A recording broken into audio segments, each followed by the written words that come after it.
When you lie down in that operating table and the anesthesia starts to flow through your veins, you're making the ultimate act of trust. You're trusting that the person holding the knife, the person with absolute power over your unconscious body, sees you as a human being, not a thing, not an object, not a canvas for their ego. But on May 13th, 1999, Dr. Alan Zarkin, a respected obstetrician at one of New York's most prestigious hospitals, decided he wanted to leave more than just memories. He wanted to leave a signature, a permanent mark, his mark.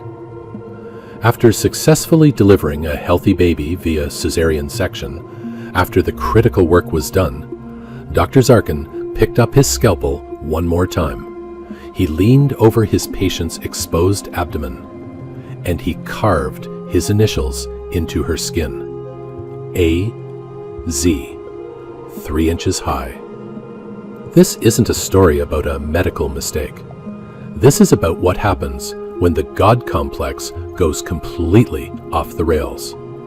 This is the story of Dr. Zorro. Let's back up. Who was Alan Zarkin before he became infamous? Dr. Zarkin wasn't some rogue physician working out of a basement. He was a board-certified obstetrician gynecologist with decades of experience. He'd delivered hundreds, maybe thousands of babies. He had a practice.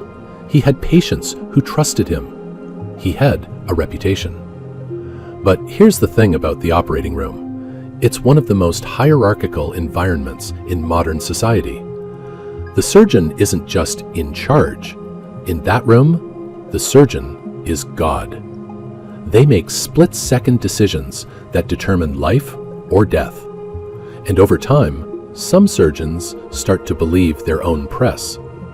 This is called the God complex, a psychological phenomenon where a person in a position of power begins to see themselves as infallible, above rules, above consequences, above basic human decency. And on that day in May 1999, Dr. Zarkin's God complex was about to collide with reality in the most horrifying way possible. The patient's name was Liddy Becerra. She was 32 years old. This was supposed to be one of the happiest days of her life, the birth of her child via C-section. The surgery went smoothly. The baby was healthy and crying. The dangerous part was over. This is the moment when the surgeon typically begins the closing process, carefully suturing the layers of tissue, ensuring proper healing. But according to multiple witnesses in that operating room, nurses, residents, medical students, Dr. Zarkin paused. He looked down at his work, and then he said something that made everyone freeze. "I did such a beautiful job, I'm going to put my initials on it." At first, people thought he was joking. Surgeons have dark humor. It's a coping mechanism for the stress. But Dr. Zarkin wasn't joking. With his scalpel, he carved the letters A and Z into Liddy Becerra's skin, 3 inches high, deep enough to scar permanently. He literally branded her like cattle. And here's what makes this story even more disturbing. Nobody stopped him. Not the nurses, not the residents. Nobody grabbed his hand. Nobody said, "Doctor, what are you doing?" Why? Because of what safety experts call the Swiss cheese model of failure. In this model, there are multiple layers of protection that should catch errors. But when all the holes in the cheese line up perfectly, disaster happens. The first hole? Authority bias. In the operating room, the surgeon's word is law. Questioning them, especially a senior experienced surgeon, could cost you your job, your reputation, your entire career. So people stay silent, even when they know something is terribly wrong. The second hole? Bystander effect. When multiple people witness something wrong, each assumes someone else will intervene. Everyone freezes. And the third hole? Normalization of deviance. Operating rooms are intense, weird places. Surgeons do strange things sometimes. Maybe people convince themselves this was somehow okay? It wasn't okay. Not even close. Liddy Becerra woke up from anesthesia, not knowing what had been done to her. She was focused on her new baby, on recovery, on the normal concerns of a new mother. But when she looked at her incision, when she examined the stitches and the healing wound, she saw something that didn't make sense. 2 letters, A-Z. At first, she might have thought it was some kind of medical marking, maybe part of the surgical protocol she didn't understand. But as the truth emerged, as nurses whispered, as the story leaked, Liddy realized what had happened. A doctor had carved his initials into her body without her consent, while she was unconscious and completely vulnerable. Try to imagine that psychological trauma.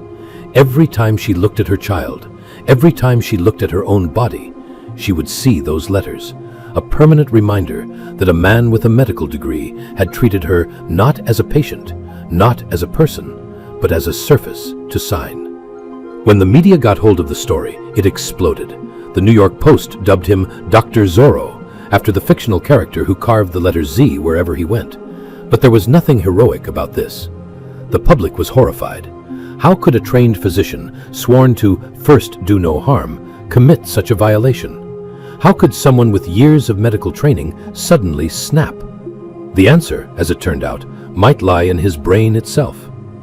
When the case went to trial, Dr. Zarkin's legal team mounted a defense that was almost as bizarre as the crime itself.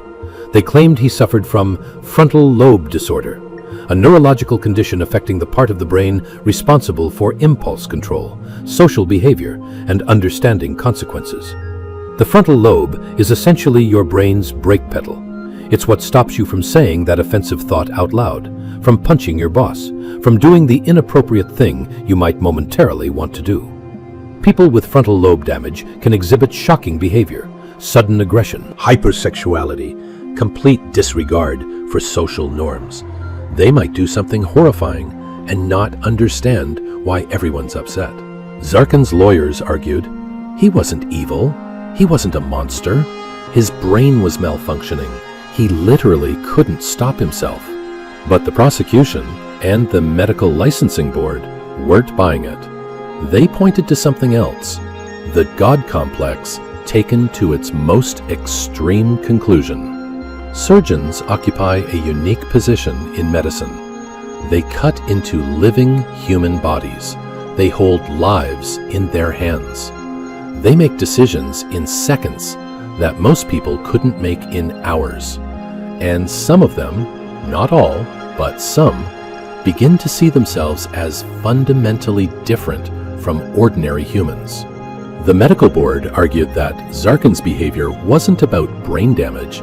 It was about a man who had spent so long being treated as special, as superior, as untouchable, that he genuinely believed he had the right to do whatever he wanted to an unconscious woman's body.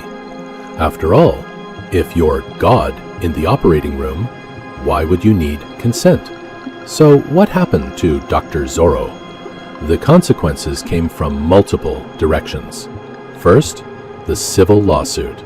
Liddy Becerra sued Dr. Zarkin and Beth Israel Medical Center. The case settled for a reported $1.75 million.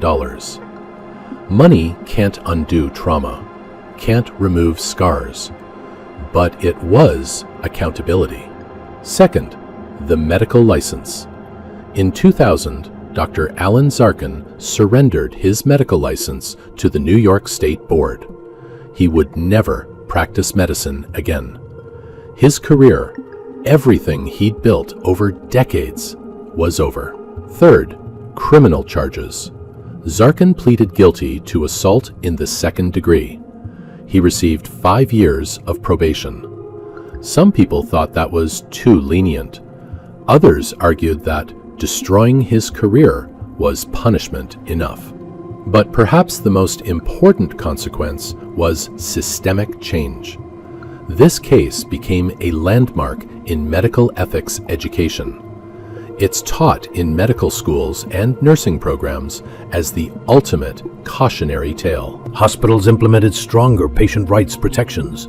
They created protocols for speaking up when something seems wrong, even if it's the chief surgeon doing it. They trained staff to overcome authority bias, to trust their instincts, to be the person who says, "Stop." The case also sparked conversations about informed consent, about what doctors can and cannot do to unconscious patients, about the psychological screening of surgeons. Because here's the uncomfortable truth. Zarkin wasn't the first surgeon with a god complex. He was just the first one whose ego manifested in such a visibly horrifying way. The Dr. Zorro case forces us to confront uncomfortable questions about modern medicine. How many other violations happen in operating rooms that we never hear about? Not as dramatic as carving initials, but violations nonetheless. Unnecessary procedures, inappropriate touching, disrespectful treatment of unconscious patients. How do we balance the need for surgical confidence, the ability to cut into a human body without hesitation, with the requirement for humility and respect? And most disturbingly, how many people in that operating room suspected something was wrong, felt that sick feeling in their stomach, but said nothing because of hierarchy, because of fear, because they convinced themselves it wasn't their place to intervene? The medical profession has made strides since 1999. There's more emphasis on patient autonomy, on team-based decision-making, on psychological evaluation of high-stakes practitioners. But the fundamental power dynamic remains. When you're unconscious on that table, you are completely vulnerable. You are trusting that everyone in that room sees you as a person deserving of dignity. The vast majority of medical professionals honor that trust every single day. But Dr. Zarkin's case reminds us, we can never be complacent. Dr. Alan Zarkin passed away in 2011 at the age of 73. But his name remains a permanent stain on medical history, a cautionary tale that will be told in ethics classes for generations. His case serves as a chilling reminder that the most dangerous thing in a hospital isn't always a virus or a bacteria or a surgical complication. Sometimes it's a surgeon's unchecked ego. Here's my question for you. If you were a nurse or a resident in that operating room on May 13th, 1999, what would you have done? Would you have grabbed the scalpel out of Dr. Zarkin's hand? Would you have shouted, "Stop"? Or would the authority bias, the fear of consequences, the sheer shock of what was happening have kept you frozen and silent like everyone else? It's easy to judge from the outside, but in that moment, in that room, with your job on the line and a respected surgeon doing something incomprehensible, would you have been the one to intervene? Let me know your thoughts in the comments. And if you want to hear about the 13-inch surgical retractor that was left inside a patient for 2 months and the horrifying symptoms he endured, click the video on your screen right now. Thanks for watching. Remember, question authority, trust your instincts, and never forget that the person on that operating table is a human being, not a canvas.